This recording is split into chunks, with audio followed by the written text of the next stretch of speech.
Hello friends, how are you all? Hope all are doing great. In this video, I have tried to share my personal experience and analysis of doing puja. There may be other explanations for these rituals, but this is purely my point of view.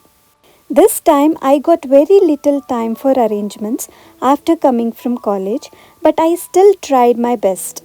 I believe that if we celebrate, only then children will see, learn, and follow these traditions and later forward them to the next generation. Please watch the video until the end. I believe it will truly inspire you all. This time my mood was little upset and I started wondering why we need to follow all these rituals. After all, making all these arrangements takes so much time and effort. Then I realized the reason through my own experience. The true benefit does not come only after praying to God or performing the puja, but while you are actually engaged in the act of worship itself. This is not just a formality, it is the setting of our mindset, the first step where consciousness enters into our senses. Once the sankalpa is taken, every action that follows in the puja flows with greater focus and energy. When we perform Devi Puja, all our sense organs are offered divine nourishment.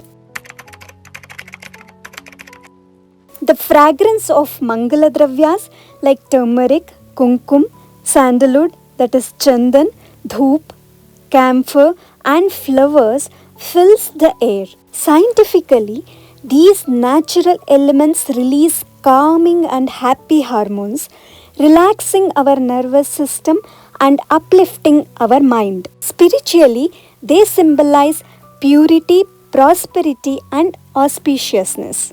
Thus, even through fragrance, our inner being is fed with positivity. At the same time, the chanting of sacred mantras provides food for our ears. The vibrations of these sounds are not ordinary. They create rhythm and resonance that soothe the mind, sharpen focus, and elevate consciousness.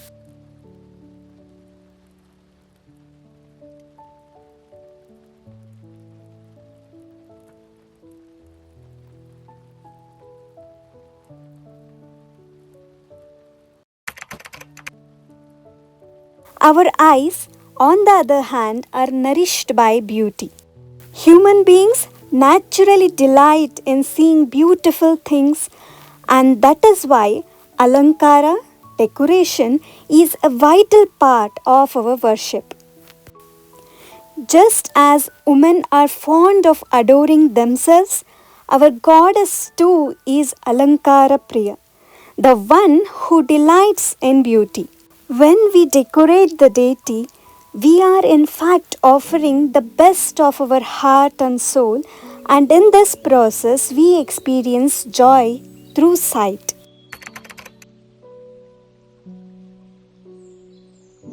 In the same way, the sense of touch is awakened during Aarti. When we feel the warmth of the sacred flame, spiritually, the fire represents the divine light that destroys darkness and ignorance. Scientifically, the gentle heat and light of the flame simulate our skin and body, improving circulation and sending calming signals to the nervous system.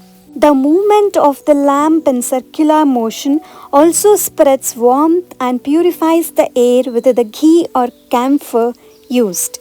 When we extend our hands towards the flame and touch it to our eyes or forehead, we symbolically invite this divine energy into our body, making fire itself a healing element for the sense of touch.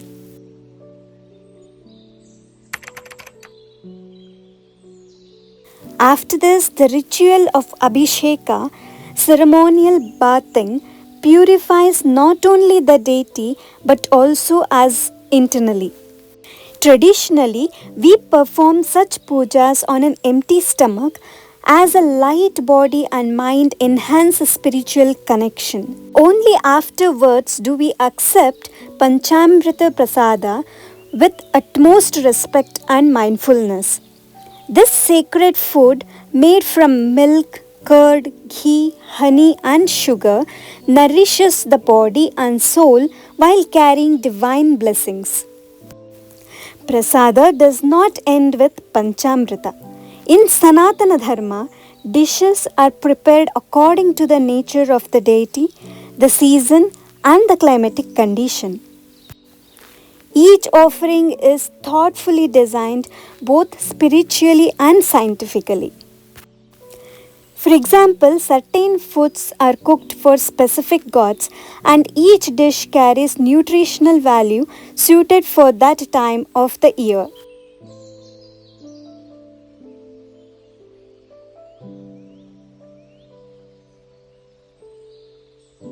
This prasada is not just sacred food, it is also a sign of health and balance. In all this, what matters most is our bhava, the inner feeling. A festival celebrated with devotion, sincerity, and discipline has a powerful effect on the body and mind. When all our senses and thoughts are aligned towards a single divine focus, our disturbed mind is calmed, our body feels renewed, and we experience true happiness. This joy deepens when we know our actions are aligned with Dharma, that we live without lies, without deceit, without hurting others. After the rituals, when we sit for dhyana, meditation, or prayer, we reflect upon our actions and seek clarity on our soul's purpose. In such moments of stillness, we realize that our soul is striving only for purity and connection with the divine. With this realization, we feel the presence of an unseen protective energy that constantly guides and shelters us. In the evening, the practice of offering kumkuma to other women is filled with deep meaning. It is given not just as a token but with the prayer of Sarve Bhavantu Sukhinah. May all beings be happy. This simple act spreads positivity and goodwill in the society, strengthening bonds and fostering harmony. Life, however, is not always smooth. At times when troubles surround us and no solution seems possible, Sanatana Dharma teaches us to remember that everything around us is temporary and ever changing. By holding on to the constant divine presence, we remain steady. Though it is not easy, constant practice, patience, and devotion gradually brings strength and transformation. Belief in divine energy gives us the confidence that we are always protected. When we divert our thoughts away from wasteful and negative patterns and instead cultivate positivity, our own energy is uplifted. Of course, we also get influenced by the thoughts and energies of people around us, but by remembering the truth that everything is changing and nothing is permanent, we calm our minds and keep our focus on what is eternal. Finally, our Sanatana Dharma is truly an endless ocean of wisdom. What we know and practice is only a drop of it. Yet, every ritual, every festival, every prayer has only one ultimate purpose: Loka Kalyana, the welfare of the world. As human beings, we already have inner energy, but we also need divine support to guide and protect us. Worship is not only for wealth, Though wealth has its place in life, true prayer goes beyond. It is about strength, peace, wisdom, and harmony. It is about aligning with Dharma, purifying ourselves, and contributing to the well being of the universe. Thanks to our ancestors who created, preserved, and passed this science on to the next generation. I think I have not bored you. This content is not something read from a book. It comes from my own true experience and analysis directly from my thoughts.